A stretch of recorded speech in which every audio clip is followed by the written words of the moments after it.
Okay, awesome. Welcome everyone. And I know we're going to have people that are trickling onto the call. So I am excited about that. Thank you guys for joining us for session number 2 of our Shift Book Club. Now, last week we covered the first 3 tactics of Shift. The first being get real, get right, which is all about getting our mindset into the right place. Tactic number 2, that was expense management. And I'd love if anybody had any wins and worked on that tactic this past week, I would definitely love to hear a little bit more on that. And then tactic number 3, which is all about leverage, right? I'm gonna leave the chat box open as well. And that way, if there's anything you guys wanna post in there, you can. Whether certain questions come up while we're on the call, or whether you wanna share any wins that you've had. Now, no, we've gone through a couple of these different tactics in our own business, right? And looking at it from that perspective. And I definitely had a couple of people that reached out specifically about tactic number 2, which is expense management, right? I had a couple of people that reached out and wanted to know a little bit more about what scripts were we using with our vendors. And in complete honesty, to share a little bit more on that, there wasn't necessarily any type of specific script that we used when sharing or when calling our vendors. It was more so specific hot buttons that we mentioned, right? For example, just mentioning the coronavirus, specifically options to defer payments or literally canceling certain payments that maybe were things that are not necessarily necessary right now. So since that question was asked, I wanted to make sure to address that. But I want to jump into tactic 4. Now, tactic 4 is all about finding the motivated, and it's specific to lead generation. And this is definitely, I'll know, this is going to be one of the sections that we kind of review this on a daily basis when it comes to our business. And yet, when they started looking at the Shift book, they started looking at what are some of the pieces that are in place that are indicators of an impending shift, right? So Gary starts on page 49 and he's saying, fewer leads, fewer showings, and increased days on market. The minute these signs show up, take notice, right? And when we hear that, that's generally when we're looking at a normal shift in the market, right? Now, this shift was a little bit different. The shift that we're experiencing right now was definitely a little bit different. Because aside from, this idea of seeing the indicators that we have been watching on the market for quite some time of what could potentially help us see that a shift could be coming, right? Which are things like the fewer leads, fewer showings, increased days on market. This shift happened not gradually, this happened suddenly, right? We had a pandemic that happened, and that immediately had an effect on the real estate market, which resulted in a little bit more of a shift. And so I want to go over that a little bit more, right? He says on page 49, as leads become fewer, you must recognize the situation and make a more concerted effort to generate leads. You can't sit back. You must be more rigorous and resolute in your lead generation than ever before, and more so than anyone else. The cause and challenge of a shift, and I think this is really important, the cause and challenge of a shift is motivation. When a market has shifted, what has really happened is that buyer and seller motivation has changed. Right? That buyer and seller motivation has changed. So I wanted to touch on that because when we look at what's going on right now in the market, that's what we know to be true, is that in today's market, a pandemic happened and our buyers are fearful, right? And maybe they're not necessarily as motivated to move forward, right? Because their motivation has changed. Their motivation has gone from one of wanting to purchase a home and have a little bit more of building equity, and maybe their motivation was about building wealth. Maybe their motivation was about not having rent payments anymore and being able to put that towards a home. Maybe the motivation was around relocation, right? Maybe the motivation was about upsizing. Maybe the motivation was about downsizing. And right now what happens? The buyer's motivation is one of stability and finding stability in the situation that's happening right now. And so it's not that, regardless of what the driving forces behind a shift are, our market, and I mean the real estate market, only shifts because the motive and rationale behind buying or selling has shifted. So whenever the economics shift, so then too does the motivation, right? And that's really important for us to have an understanding of. One, thank you so much for joining us. So we have Mr. Rich Rector on the line, the operating principal for our office for those that don't know him. So we're excited to have him on as well, and he'll be kind of chiming in as well. But going on that, right? When we look at the motives narrowing, we know that fewer people are going to pass that clear test of moving forward, right? And what are we looking for? We're looking for prospects that are ready, willing, able, and prepared to buy at right now's market conditions and market prices, right? So there's two things that happen. We have scripts, of course, that we've shared, including the Just Not Now script. And those scripts are specifically designed to do one thing. We cannot motivate a buyer and seller, but Gary talks about motivate, right? We can aid them in helping to better understand why they should still consider buying or selling in today's market, right? But we can't necessarily motivate them. So what option does that leave for us? If we're not able to change the motivation, we can only help them understand what's happening right now, why now can still be a great opportunity to buy or sell. Where does that leave us? Well, it means we need to find more of them, okay? Which is why we talk about doubling down on our lead generation. And there's a couple things when it comes to finding more, there's a couple challenges that we face, and the majority of those tend to be challenges that we face within ourselves, right? Because when we get into the real estate business, there's two businesses that we actually get into. A lot of us feel that the one business that we get into is to help people, right? To help families buy or sell homes. And that's definitely one of the businesses that we got into. But the second business that we got into is the lead generation business, right? We need to make sure that we are consistently lead generating. And when we have fewer prospects that are looking at buying or selling, then we need to double down and increase more of that lead generation side of it. So on page 51, Gary says, you love helping people, but at the same time, you haven't learned to love hunting for them. Right? You love helping people, but we haven't learned to love hunting for them. And that's one of the things he said was actually one of the things that Gary himself struggled with, right? Was learning to love the lead generation. And he said, generally it's because of three things, or there's three myths that we tell ourselves. One, I don't have enough time, right? So you've heard us talk about the agent playbook that Gary's recommending. And I'm going to note it's a little bit different than what was originally taught in the shift material. Because in the original shift material, it was 3 hours of lead generation. Now the recommendation is 4 hours of lead generation, right? 4 hours a day of lead generation. And so we think we don't have time. And so Gary said that was actually one of the things that he faced himself, was that he felt he wasn't going to have enough time to lead generate. And what he discovered is that it wasn't an issue of having time, but an issue of making time, making it a priority, and protecting that time, right? So what does that look like? We need to make sure that we're time blocking that time, right?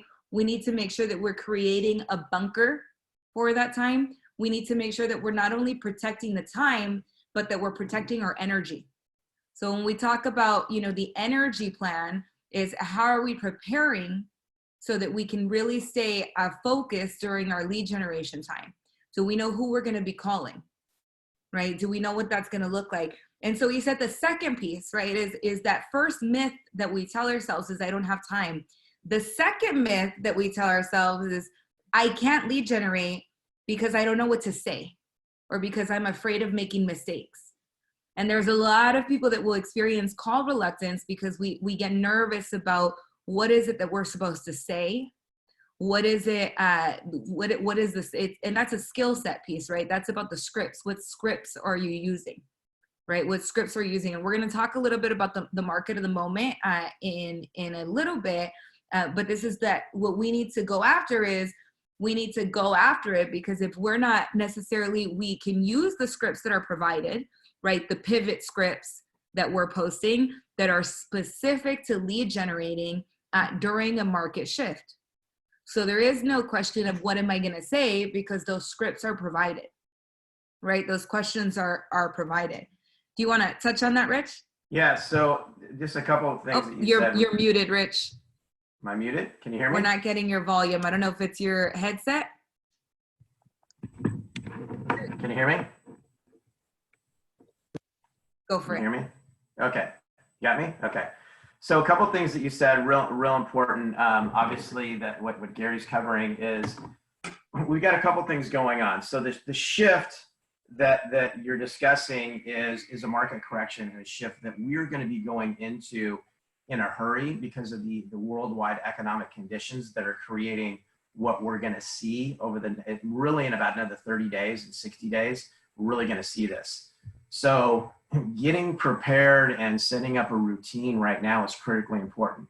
So we have two things that are going. We obviously have what's happening with the virus and the quarantine. And so your approach to lead generation is probably going to be a little bit, or should be a little bit different right now, in making a care call approach to your database, where in about a month, 2 months, when we're through the health side of this, it's going to be all market-based. Yet the strategies that Gary's talking about in the book and that Monica's talking about with the playbook is that we have to do massive, what we're calling lead generating, but really it's right now massive care calls, meaning that, Gary would love to see you reach out to your entire database in the next 2 weeks, right? Coming from contributions, seeing how people are personally with their families or anything that they need, right? Before you get into the business side of it, right? Again, after this is over, let's say in 2 months, 3 months on the health side, it's all going to be business lead-in conversations, right? So right now, if we can get into relationship with those people at a deep level, because we're coming from care and concern, that's going to put you in a really powerful place. The part about the routine, it's easy for us to say, hey, we need to do more and prospect more and all that. One of the things that we're seeing across the country as we're coaching agents all over the United States is now that we're at home, most of us at home doing our work, it's very difficult to create a routine, right? Because this is the first time ever that we've been kind of quarantining. You got your kids, you got spouses, you got family members, whatever your dynamic is. And so creating that routine is absolutely paramount right now. It is so important. So one of the things that we posted is a sample agent routine and a schedule. And that would be one thing that I would really encourage you to implement today is a great routine. Get up earlier, go to bed earlier so that you can start earlier and have, your me time, start with get up at 6 a.m, start with, an hour of exercising, then take 30 minutes to do personal development, watching a session like this or one of the live streams that we have or a podcast or something. And then, then at 7:30, now have breakfast with the family, the kids, if they're even up, right? And get ready to start your day at 8:30, 9 o'clock and start reaching out to those clients. By the time that you hit, midday, you're going to have a full day in for most people. What we're seeing is a lot of agents, because of what's going on with this dynamic right now, is that they're not getting started until the afternoon. And so now you take an agent who a month ago, 3 weeks ago was, 6 or 8 hours a day of very highly productive time coming into the offices and doing those things. That's now putting in maybe 90 minutes to 2 hours because of the dynamic they have at home.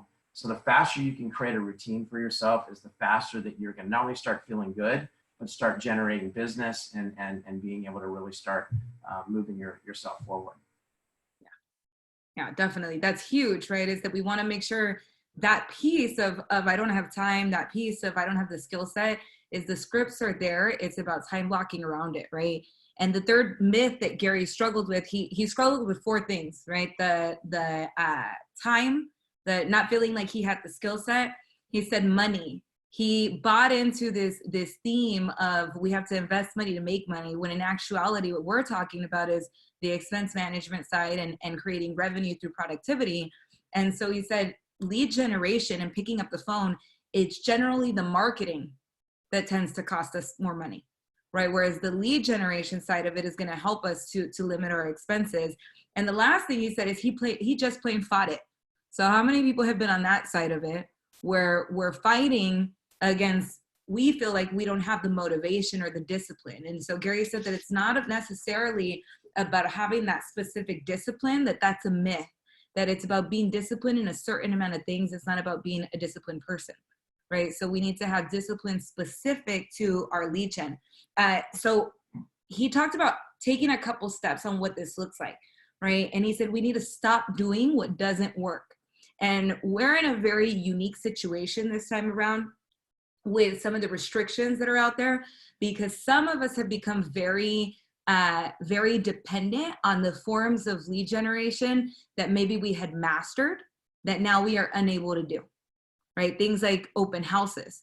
So if you were an agent that was doing an open house every week or multiple times a week because you felt very comfortable with the face-to-face interaction, now that lead generation lever has kind of been pulled away from us, where we're not able to do those open houses. And so we're in a place where it's about identifying what's not working right now and choosing what does and what lead generation sources we choose to master. So on page 55, Gary kind of talks about listing out all the different lead generation strategies that you usually use, prioritizing them in order of what you feel is going to give you the most return on investment right now, right? So step one is listing out those lead generation sources. Step two is prioritizing them in order of what's going to give you the best return right now. And then we want to pick the ones that we're going to focus on.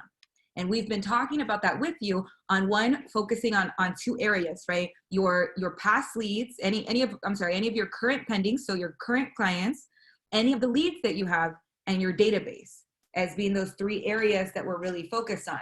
And it's about figuring out what works. And part of that is there's going to be what Gary calls the 2 M's of our lead generation: the message and the method, right? The message and the method. And our message needs to do 2 things. Our message needs to match the market that we're in. It needs to match the market that we're in. And it needs, and what does that mean? It means that it has to be crafted towards our target audience, and it needs to match the market conditions, right? That's the first part of matching our market. And the second thing that it needs to be doing is it needs to make an offer, right? And there's 2 types of offers that Gary talks about. One being where we make some type of direct offer, and 2 being where we make some type of indirect offer, right? And what does that mean? So every single time we need to be making some type of offer when we're having a conversation, when we're having a text message conversation with someone, when we're sending an email. Every single piece of lead generation, prospecting, or marketing-based activities that you do must have some type of offer. When we look at the difference between what a direct offer is versus an indirect offer, a direct offer is going to be something that inquires directly whether they're looking at doing business with you, buying or selling, right? Buying or selling. Those are the 2 types of businesses that we as real estate agents offer. So it's making that direct offer. Are you looking to buy a home? Are you looking to sell your home now? Right? That's going to be our direct offer. Your indirect offer is going to be when we're offering them something else that's about building a relationship with them, right? Offering them the market updates, right, around their property. Do you want to touch on that, Rich? Well, yeah, I was just gonna, a couple of those things. So market updates, it's a good piece to stop at, because, the lead generation on page 55 that she was just talking about, guys, you look at what lead generation strategies you have, and we came off of, 3 weeks ago of a lot of people were buying leads through Zillow and this sort of thing. And now you look at it, and is there really an ROI on that? Are we playing red light, green light with that? Are we getting a 3 or 4 to 1 return on our money? One of the things that you should really take advantage of, and hearing these success stories every single day across the country, is in our command system, the Lead Accelerator program. I just got another one today on a coaching call I just had earlier, where an agent spent $25 on our lead accelerator through Command and got 26 leads on Facebook since Sunday. So, that's less than $1 a lead, guys. A Zillow lead or a Boomtown lead is costing you almost $10 a lead.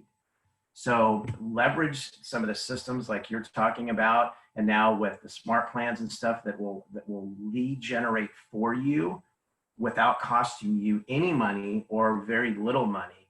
That's really important to do right now as you're cutting expenses, to find the lead generation pieces beyond just your sweat equity or hard work that you were talking about, but are there technology systems out there that will generate leads that will give you a good rate of return that aren't going to break the bank? And on that note, when he talks about, the lead accelerator, because internet-based prospecting is actually one of the tactics that is talked about in Shift that we're going to be covering. And to touch on that is that when we're talking about, matching the market with our message, our target audience, and the current market conditions, what does that mean when it comes to doing an online ad?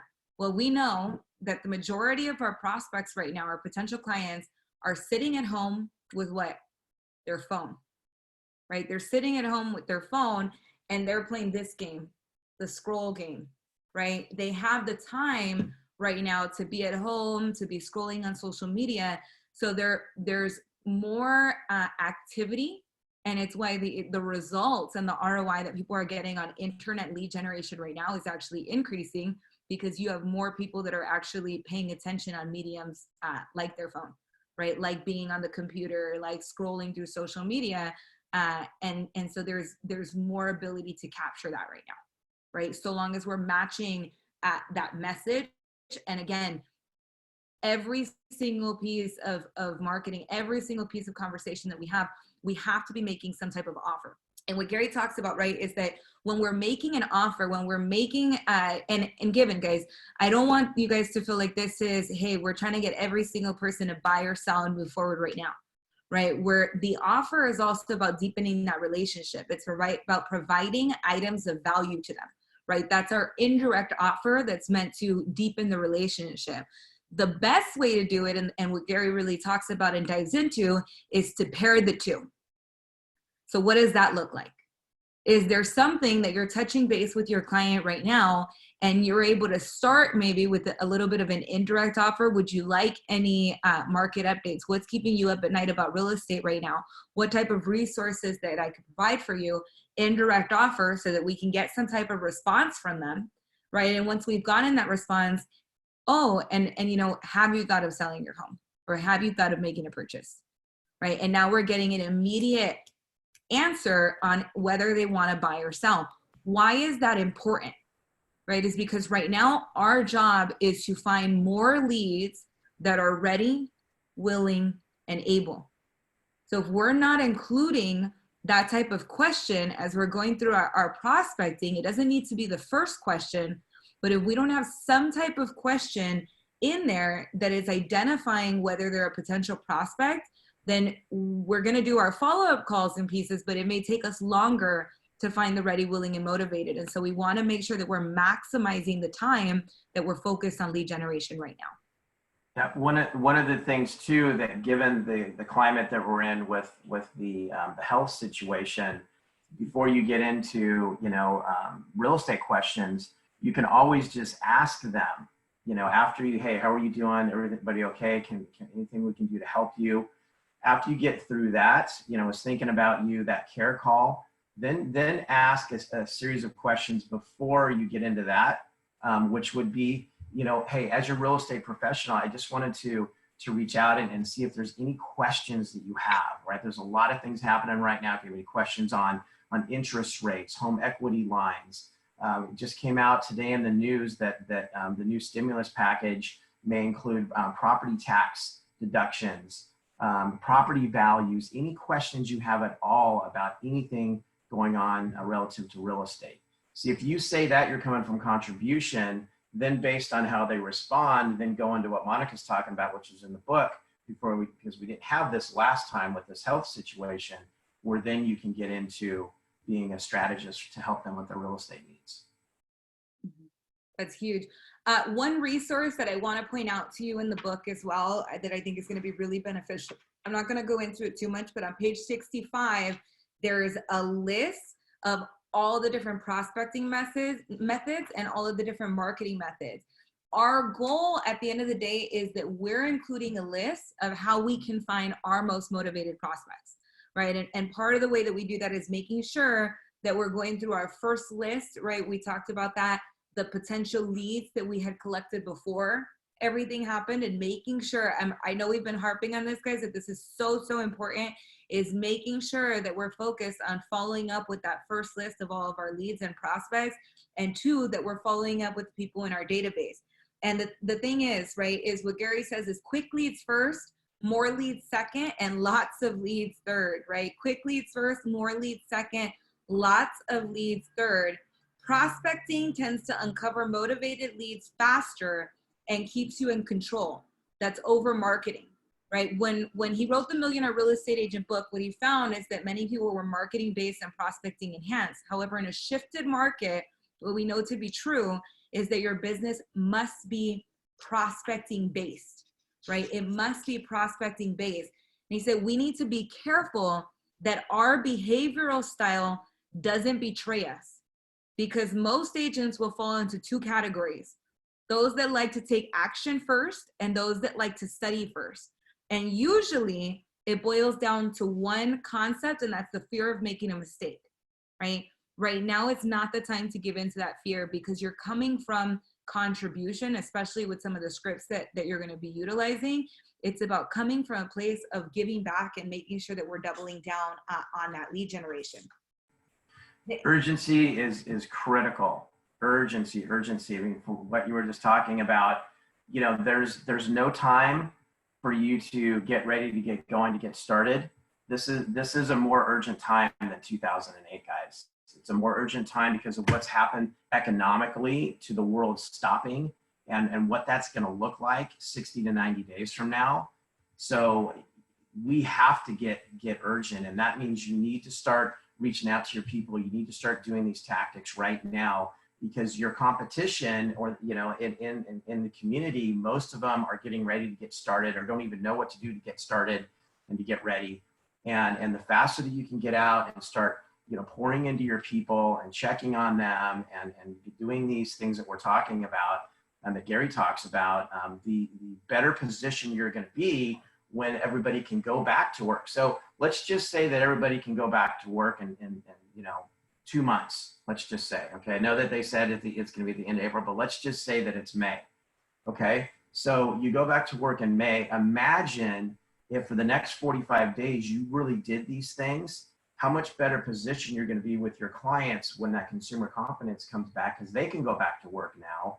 And that's 45, 60 days from now, but you've spent all this time meeting their needs, getting in a relationship, putting them on your technology systems, your drip systems, and now you're ready to really explode, versus the people that are just going to get started and get going in 2 months when they go back to work.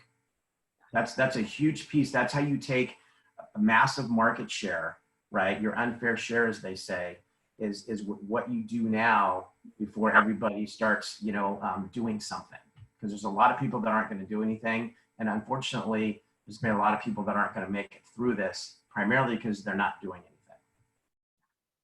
And I'll note, right, we have to subscribe to one belief for us to really get this going, right? It's that dealing with our business, and I know this is hard, dealing with business never takes precedence over finding the business, over the lead generation component. We must adopt the position that until our lead generation, our follow-up, that contribution and pouring into our clients is done, nothing else should get done.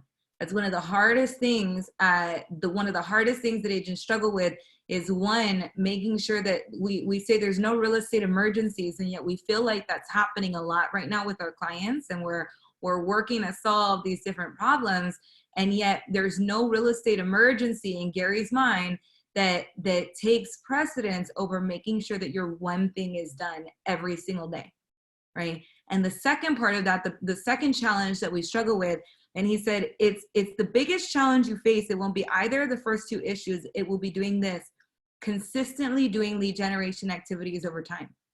There is no path to mastery that's, I did a little bit of lead generation today. Oh, and I did a couple calls tomorrow.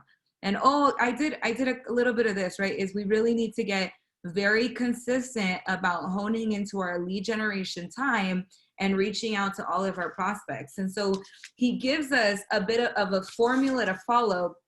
And I really wanted to dive into this a little bit deeper on page 79, right? He talks about what is it that we do. And I'm going to note, I know it says 3 hours in the book, you guys. I would cross that out and put in 4, right? This book was written a while ago. It's been about a decade. So 3 hours, no. We're saying 4 hours, right? 4 hours of lead generation. And what is it that we do? There's 3 areas of focus. We need to prepare, right? We need to repair, we need to take action, and we need to maintain. So he talks about some of the prospecting activities. Assembling a call list. Who is it that you are going to call? Do you know, right? We've given you a couple different lists there. Now, there is a possibility that if you have a smaller database, if you're newer in the business or you haven't really built your entire database out, then you may get through those prospects a little bit faster, right? The leads in your open house book. So if you still have them in books, right, somewhere on your table, anywhere, I want you guys to get those out and call every single lead that's in your book. That's part of your list, right? So open house leads, any of the leads or prospects that you called before, any of the pending buyers that you've had. I know some of you have been doing some of the social media advertising. All of the prospects on your social media advertising should be on that list, right? And then you have your sphere of influence. And I'm going to note, if your sphere of influence is less than 100, 200 people, then it should be every single person in your phone, because my guess is you probably have way more people on your phone than you currently have in your database.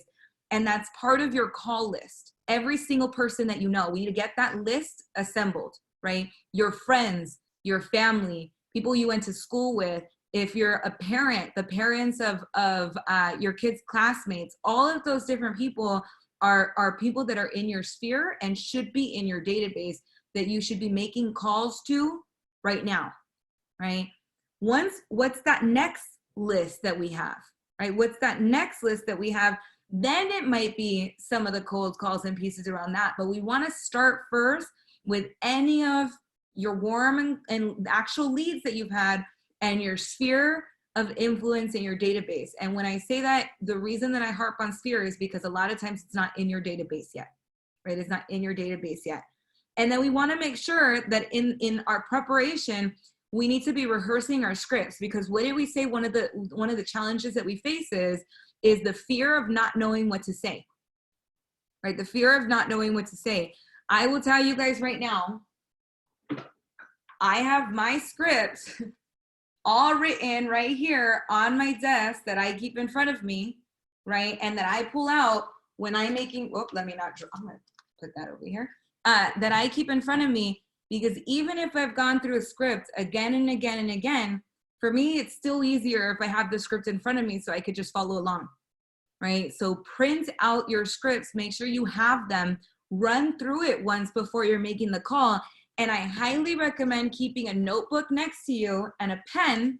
And if there are questions coming up on your phone calls that you don't know the answer to, that's okay. Write it down. Let them know you'll get back to it and write it down.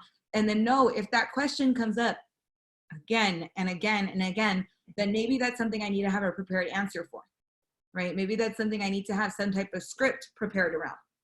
And then if there's any so the next thing he had on here was specifically around handouts for visits, but we know that's limited right now. So he had making calls, right, is one of the next prospect activities. Is we assemble our call list. We want to make sure that we have our scripts prepared and that we're spending some time actually rehearsing them.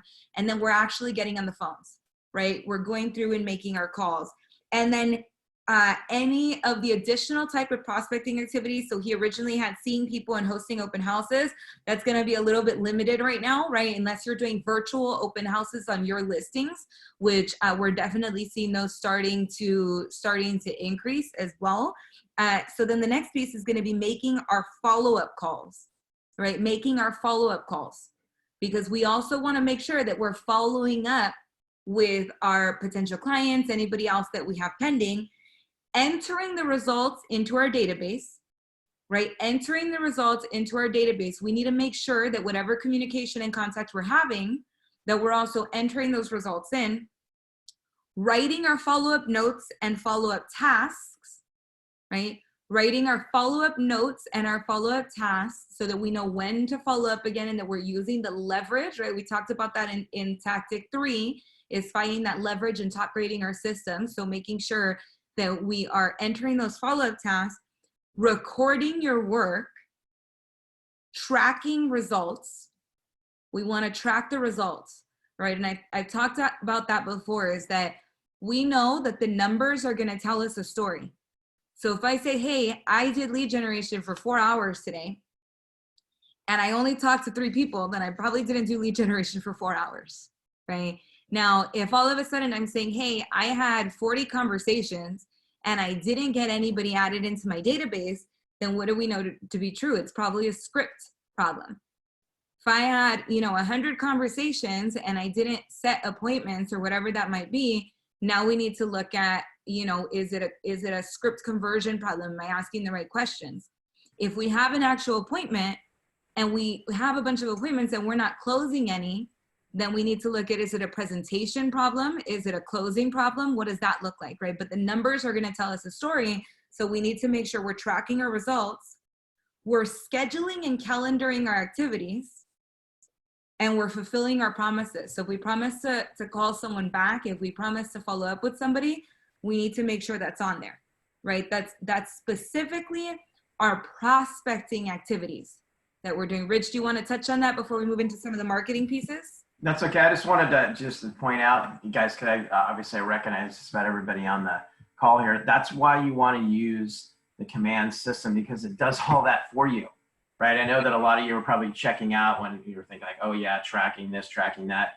The command system does all that for you. Right. I mean, Diana, you know that. I mean, it's just all you have to do is use that system, and then all those ratios, all those numbers, all those reminders to send a note, all those things happen automatically for you, which we didn't have last time. Right. I mean, I'm sure you already talked about this. I mean, when we went into the 2008 shift, okay, Keller Williams was number 4. We came out number 1, and we didn't even have a tech platform. Now we've got not only the tactics and strategies that worked that we're going through here, but now we have the tech platform with the artificial intelligence that does a lot of this heavy lifting for you and is going to help you stay on track so that you can spend more time doing other things. So, I just wanted to point that out. I mean, now more than ever, you need to get familiar with that system. I think that's huge, right? I was at a session where we heard from some of the top producers in our region. I think Oscar Tortola was on that, Derek Oy, Sophia Chacon, and they were sharing some of what was different now with the technology. And this is even before we went into this shift, right? Even before everything was going down. This is about a month and a half ago. And they were sharing the amount of money that they were saving on their teams just from switching to the command platform. And these are producers that were utilizing technology like Boomtown that runs around $1,500 a month, right? Associates that were using things like FirePoint, CRMs that were costing them between I'd say for the most part, for each of these teams that are running massive businesses, we're using CRMs that were costing them anywhere from between $500 to about $2,000 a month, right? A month. In order to do what they've now been able to do in command, that is already a fee that's included, right? Which is the $25, right? And that system is it's huge, right? And so that's going to be really big as we look at decreasing our expenses. And then we talked about the leverage, right? Top grading our systems and making sure that we're using that. I'll note, guys, I sent out text messages this morning and started getting instant results because, like you guys, I was reviewing some of this material probably for the 5th time this week, right? And I'm sorry, this month that I've read this book again and again. And we look at, that same thing with making an offer. Are we doing that with our message? Are we making sure that we're calling our correct people? Is the message the right message for the moment? And do we have some type of call to action in place, right? And when it comes to that marketing activities, We talk about the prospecting side of it, which is really huge, that we do that on a daily basis. And we also need to make sure that we also have some of those marketing pieces in place.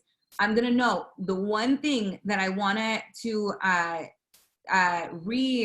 repeat here is that we earn the right to do the other things in our business by doing our lead generation first, right? We earn the right to do everything else by doing our lead generation first, because that's really what this piece is about.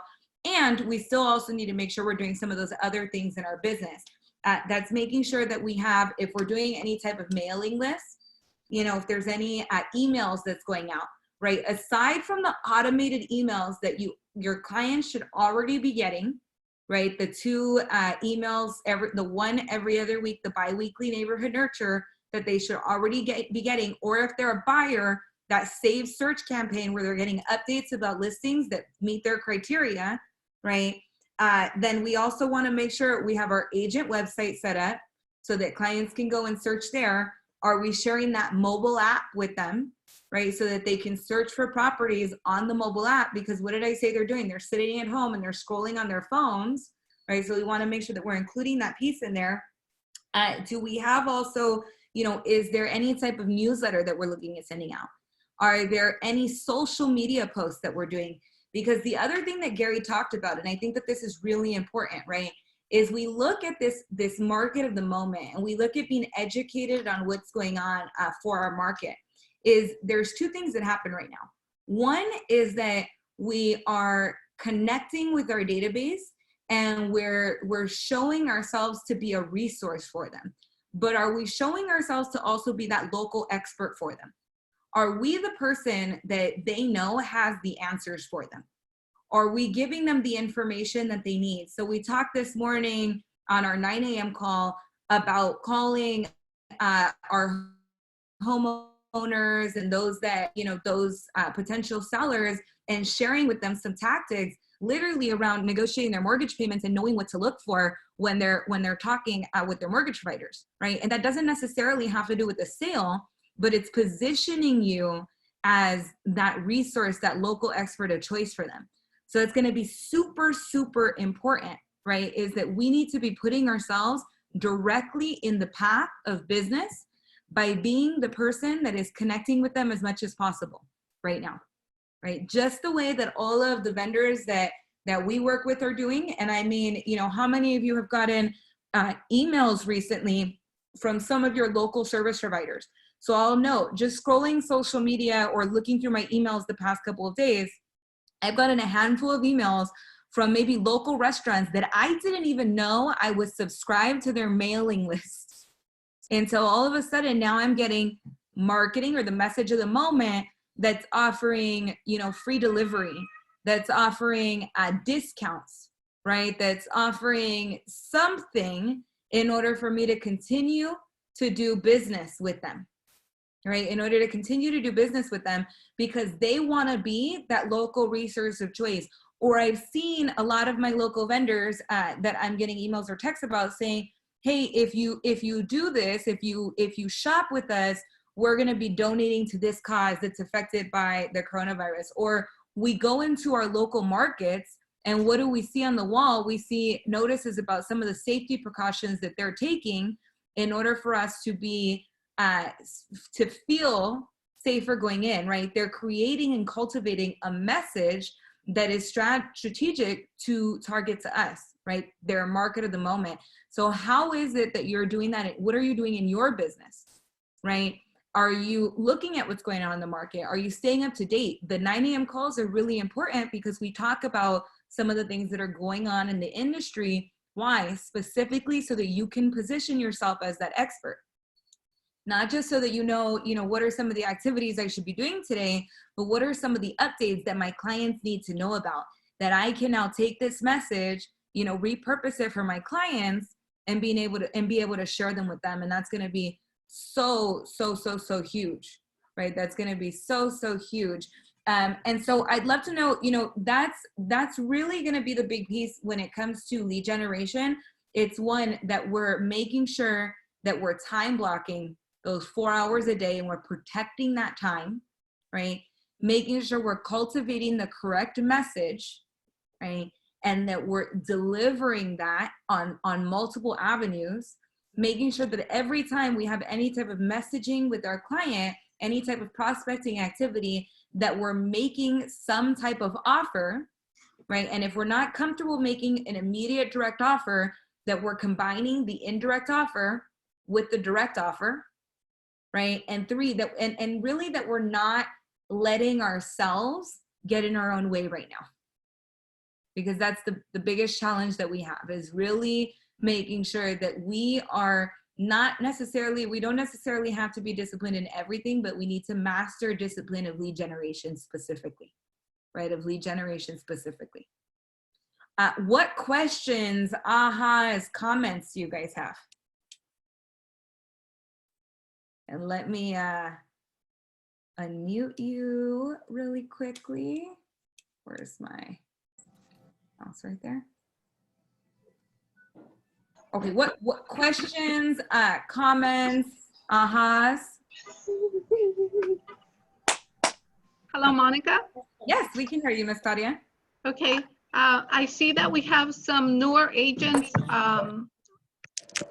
here. What suggestions, this is a question for you and for Richard. What suggestions do you give to a new agent as far as what kind of lead generation they could be doing? Who could they be calling? Absolutely. Everyone in their phone first, right? Sphere of influence, I'd say most new agents struggle with calling their sphere of influence, and that's usually they want to start with getting a list or making more of those cold calls. And in reality, the biggest return that you're going to get immediately is going to be on your sphere of influence, right? And save somebody who, you know, has maybe moved from somewhere else. Generally, we don't know people. We either have family members, people that we went to school with, people that we used to work with, whatever that might be. Our goal is really to get back into relationship with those individuals. And if we haven't talked to them in a long time, now is actually a really great time to do that, because we're coming from that care call, right? That I know we haven't talked in a while, and I just wanted to see how you're doing, right? And I'll note, you guys, I've done that too, right? I spent the weekend calling through some of my friends, family members, people that I haven't talked to in a long time, not necessarily because I'm looking to sell them something or to buy them something, but because literally right now is the time that we want to be checking in with the people in our network that we care about and maybe we lost contact with. And the amount of appreciation. And I was also add, you know, social media, right? I mean, a lot of the newer agents have big social media followings. You know, I do some advertising on social media. I mean, if you have a little bit of a budget, 20 bucks, 30 bucks, do the lead accelerator, you know, partner up with another agent. Maybe even like you, Claudia, right? And that can help them with the leads that they get if they don't know what to do because they're brand new, right? And they're still being trained. So, you know, you just have to think out of the box. Right now, we can help everybody. So the people that they know that they're talking to, family members, who else do you know may need my help? They need help from us, right? That's struggling right now, whether it's personally or from a business standpoint. Was that Miss Diana? Diana? Can you guys hear me? Yes. We can, oh, no worries. Hello? You're unmuted, Diana. You're good. Oh, okay, good. I wanted to say something. Can you guys hear me? Yeah, absolutely. So I have an idea that from a conversation, obviously it's been conference calls every hour, and the 8 o'clock, I was on the 8 o'clock and there was something that triggered me to create something on Facebook. You know, on Facebook you can create, and this is something I actually picked up from Family Reunion a couple of years ago. On Facebook, you can create a special group of people, which separates other affiliates and other agents, where you just want to go ahead and target your clients, your friends, your family. So when you create this special group, within that group, you can create a live stream, a watch party kind of thing. And as an agent, maybe go online and say, look, this is the, you know, talk about the market conditions, reach out in that way, but do something like an hour before or maybe a day before, you know, that you're going to be on at this time and what you're going to be discussing, and have that type of of a connection. And I think that's another form of connecting with family, friends, and other friends, friends of friends, that you can create that group just so that you can have that type of a lead generation form, because then you're asking certain questions about the market. You're asking, they're going to have questions, and that's where we can come in as an agent with those resources. And now that I've joined with my husband, we're going to be open to that. So we're creating that. So we're going to probably go live with a special group within a week, or maybe less than a week. So that's an idea I wanted to throw out there that might be helpful for you guys. I love that, Diana, and I'd love to be, I want to see that. I'd love to be included. Yeah, absolutely. I'll let you know once we create that, because we're creating the groups right now. Definitely. And I'll note, Claudia, the other piece that I would recommend is, let's say, for example, because I know we have some people that are like transplant agents that maybe didn't, or, you know, aren't originally from Los Angeles, or people that maybe moved to the area and their sphere of influence really isn't that big. So you have one, we want to make sure that they're still reaching out to their sphere. The social media is also going to be a huge piece of that, because that's an easy way to find motivated people that are responding to the messages. But that third part is really going to be, you know, a lot of times we look at having a farm. I would say a farm that includes your neighbors, because that conversation is going to be a little bit different. And Eileen actually brought this up on one of our calls. I was going to say earlier this week, and then I realized that it's only Tuesday midday.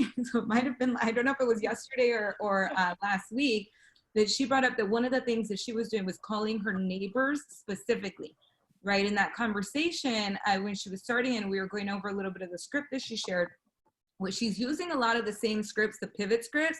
The intro is just a little bit different. It's like, hey, you know, I'm a local realtor in the area, and I actually am not calling you about real estate today. I'm calling you as your neighbor and wanted to see how you're doing with everything going on right now. You know, and so the conversation started a little bit different, and the ask is a little bit more of the indirect ask from the messaging that we're talking about, but it's an opportunity to start building that rapport with your neighbors. And you have an instant, people we like people that we know, you know, trying to work with people that we know, like, and trust. And so it starts getting you into that area. And I'll note, you guys, there was a really interesting study that was done. They polled groups of people and they asked them, you know, if you think about trustworthy people, because we know that people tend to work with people that they trust, how much of the population do you think is trustworthy? And so people said, well, about 40%. And so that's not on our side. It means that 60% of the time, the people that we're talking to, if they don't know us, they don't think we're trustworthy, right?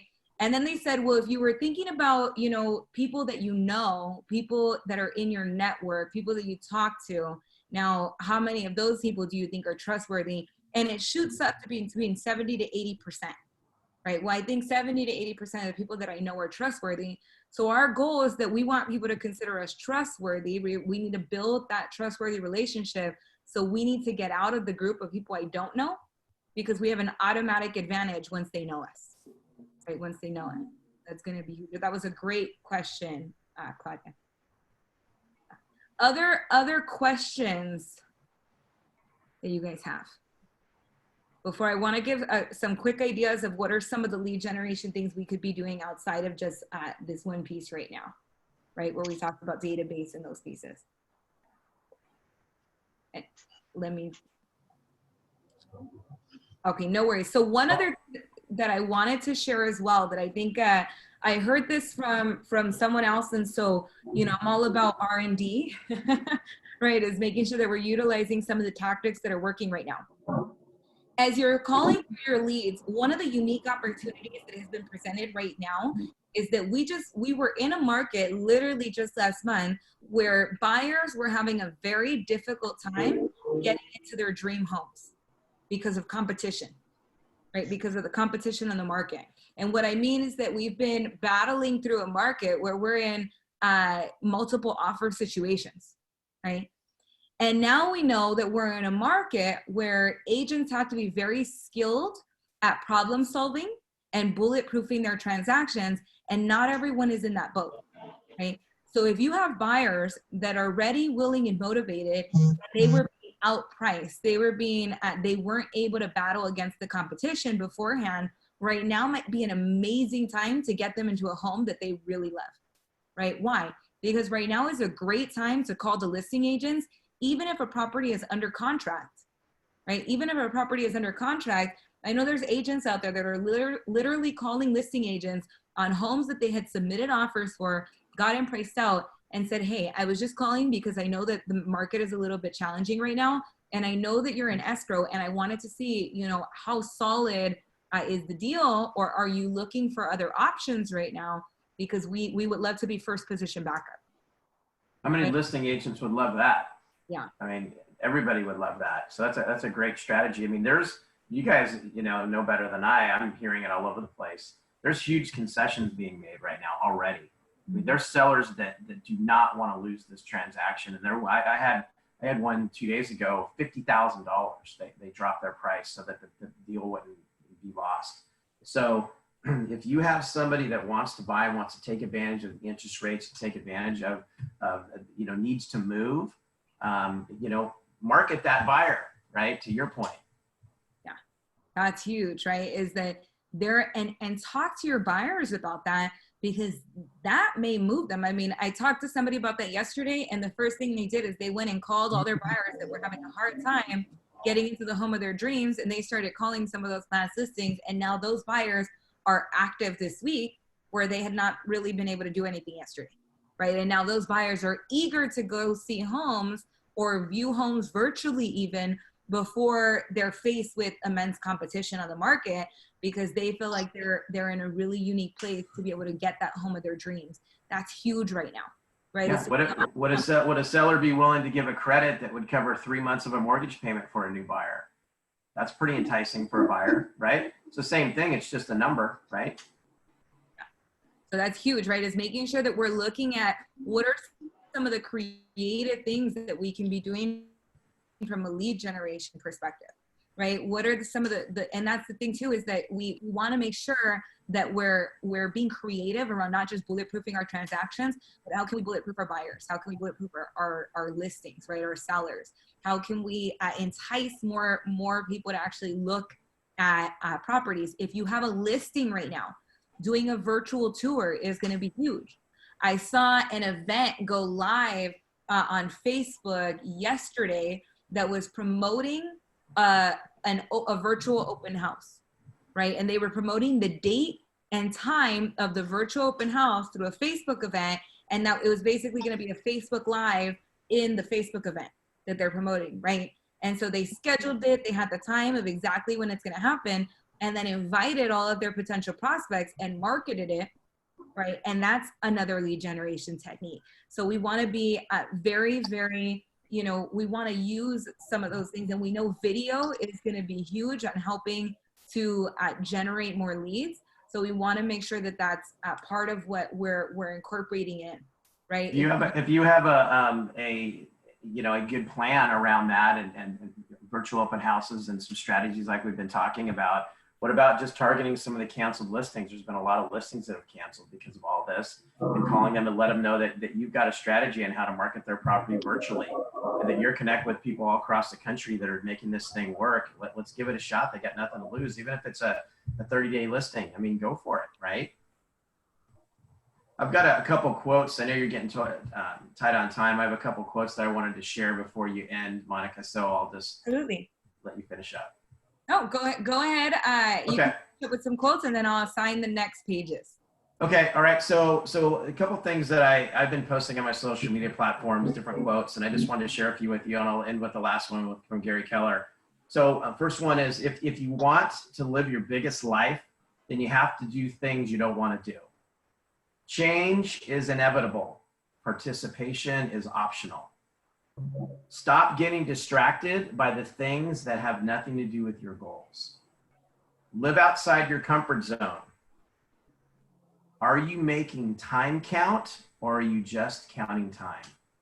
That's a real important one, especially now. And then Gary's quote, the people who succeed at the highest level are the people who don't quit. So I just wanted to say on behalf of Monica, our leadership team, myself, that who you're in business with matters. And I am truly grateful to be in business with you guys and everybody that will listen to this, that's part of our team. So thanks for all you do. Thanks for being here, and thanks for, you know, not quitting, right? And this is how you're gonna separate yourself from everybody else. Awesome. Thank you so much, Rich, for bringing us home. And I'll note for the next session that we're going to be covering on Thursday, we're going to be going over pages 83 to 108, and we're going to be focused specifically on lead conversion, right? Specifically on lead conversion. So I want to thank you guys all for being here. Don't forget this afternoon, this evening, I know we have Eileen coming on. She's going to be doing the technology class, right, starting at 6 p.m. That's going to be specific on some of what we talked about. We need to make sure we know how to use command, right, and are able to leverage our contacts and our smart plans. So she's going to be teaching through that as well. We'll have our 9 a.m. Tomorrow. And then I know we have a couple classes that are on the books for tomorrow, Wednesday.